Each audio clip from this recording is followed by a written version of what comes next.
नमस्कार साथियों, पराग सिंघल आगरा से और फिर नए विषय के साथ मैं आपके सामने उपस्थित हूँ।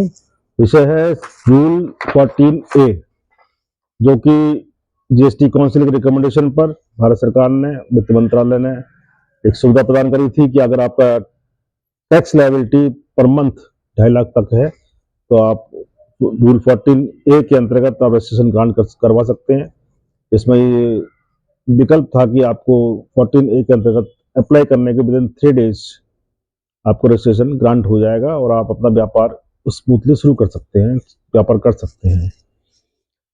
ये सब आपको मालूम है कि जीएसटी काउंसिल में जीएसटी एक्ट के अंदर सेक्शन 22 टू 29 तक, जो 30 तक सुविधा दी गई है। साथ में रूल 8 टू 26 जो है वो इस मामले में सारी प्रक्रियाओं को बताता है।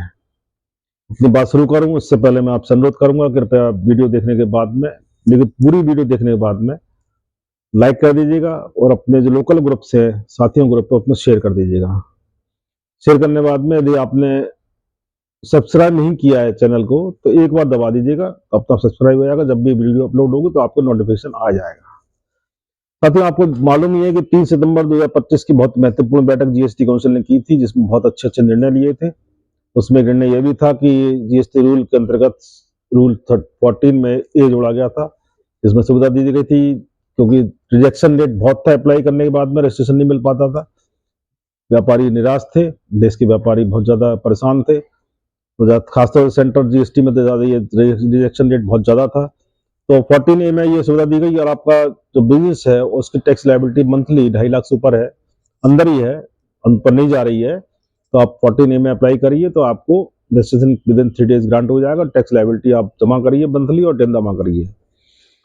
लेकिन अब माँ लक्ष्मी कृपा रही ऐसे व्यापारियों पे और 2.5 लाख से ऊपर की लायबिलिटी बनने लगी और उसमें क्या करें, ये प्रश्न मेरे पे आते कई प्रश्न भी आए। अंकुर गोयल है, अंकुर गंगल है अलीगढ़ के, दीपक जैन है सागर के, पवन गौतम है गंगानगर के राजस्थान के, और काफी सारे मेरे मित्रों के फोन आए, सब इसमें कैसे करा जाएगा, कैसे होगा। तो इस बारे में हमारे प्रेरणा स्रोत हैं संतोष गुप्ता जी कानपुर के, उन्होंने डिस्कस किया उनके साथ में, और ये शब्द मेरे हैं लेकिन बोल उनके हैं। तो साथियों, 1 नवंबर 2025 से जीएसटी पोर्टल पर ये 14A के अंतर्गत रजिस्ट्रेशन ग्रांट होने की सुविधा प्रदान की गई। इसमें पोर्टल पर REG01 अपलोड किया जाएगा। इसके बाद जीएसटी पोर्टल नियमावली 14A का एक विकल्प ऑप्शन दिखाई पड़ेगा, उसमें आप क्लिक कर देंगे, अगले 3 दिन में आपको रजिस्ट्रेशन ग्रांट हो जाएगा। ये प्रक्रिया पोर्टल पे थी, लेकिन कंडीशन वही कि 2.5 लाख से ऊपर मंथली टैक्स लायबिलिटी नहीं होनी चाहिए। और अब ये 2.5 लाख से ऊपर लायबिलिटी बन गई, क्योंकि जीएसटी 3B में आउटपुट लायबिलिटी हो चाहिए पड़ती है, तो वो रजिस्ट्रेशन इनइफेक्टिव हो सकता है, लेकिन उसका बचाव कर सकते हैं। आपका रजिस्ट्रेशन रिजेक्ट हो जाए तो लेकिन उससे आप बचाव कर सकते हैं। ऐसे व्यापारी या सर्विस प्रोवाइडर जीएसटी पोर्टल को समाप्त करने हेतु पंजीयन वापस करने का चयन करना होगा। मतलब पोर्टल पर जाकर के आपको 14A की जो सुविधा मिली हुई है उसको विड्रॉ करना होगा। यदि विड्रॉ फाइनली नहीं हो जाएगा कि आपने विड्रॉ किया तो रजिस्ट्रेशन कैंसिल हो गया ना। इस विषय में जीएसटीएन द्वारा 21 फरवरी 2026 को रूल 14A के अंतर्गत प्राप्त रजिस्ट्रेशन वापस लेने हेतु एक महत्वपूर्ण एक इंपॉर्टेंट एडवाइस जारी की गई है। 21 फरवरी 2026 को जीएसटीएन द्वारा जारी एडवाइजरी के अनुसार REG32 पोर्टल पर अपलोड करना होगा। इस फॉर्म में व्यापारी को कारण बताना होगा कि आप नियम रूल 14A के तहत पुराने जारी जो रजिस्ट्रेशन है वो किस कारण से बाहर हो रहे हैं, वापस नहीं कर रहे रजिस्ट्रेशन को, बाहर हो रहे हैं। 14A की सुविधा मिल रही थी उससे बाहर हो रहे हैं। प्रमुख कारण अंकित किया जाएगा कि भाई प्रार्थी का 2.5 लाख रुपए से ऊपर मंथली जीएसटी टैक्स लायबिलिटी बन रही है, इसलिए बाहर हो रहा हूं मैं। अब रूल 14A के अंदर जो पंजीकृत व्यापारी या सेवा प्रोवाइडर है, पंजीकृत व्यापारी और सेवा प्रोवाइडर REG32 में ऑप्ट आउट की विकल्प तो रहेगा। ऑप्ट आउट मतलब बाहर होना चाह रहा हूं, उसके द्वारा न्यूनतम REG32 दाखिल करने के जो REG32 फॉर्म दाखिल करने तक सभी जीएसटी रिटर्न दाखिल किए जा चुके होंगे, ये इंश्योर करना पड़ेगा। ये नहीं कि आपने रिटर्न बाय पेंडिंग और आप 32 भर दिया आपने। REG 32, REG मतलब रजिस्ट्रेशन। 15 दिन के अंदर व्यापारी या सेवा प्रोवाइडर को आधार का प्रमाणीकरण कराना पड़ेगा। जहाँ पर आधार कार्ड है, आधार का नंबर है, उसको जीएसटीएन से आइडेंटिफाई कराना पड़ेगा। ये बहुत ही कंडीशनल है। उसके उपरांत आधार प्रमाणीकरण जो हो जाएगा, उसके बाद ARN जनरेट हो जाएगा। 32 भरिए, आइडेंटिफाई कराइए आधार को, आपको तुरंत ARN नंबर जनरेट हो जाएगा। आदेश प्राप्त होने के बाद व्यापारी या सर्विस प्रोवाइडर द्वारा 2.5 लाख से अधिक की टैक्स लायबिलिटी को अगले माह के रिटर्न में जमा करना पड़ेगा। रिटर्न दाखिल करना पड़ेगा, टैक्स लायबिलिटी जमा करने पर रिटर्न दाखिल करना पड़ेगा। लेकिन ठीक है साहब, अब ये तो बता दी मैंने आपको 40 डेज से बाहर निकलने का विकल्प।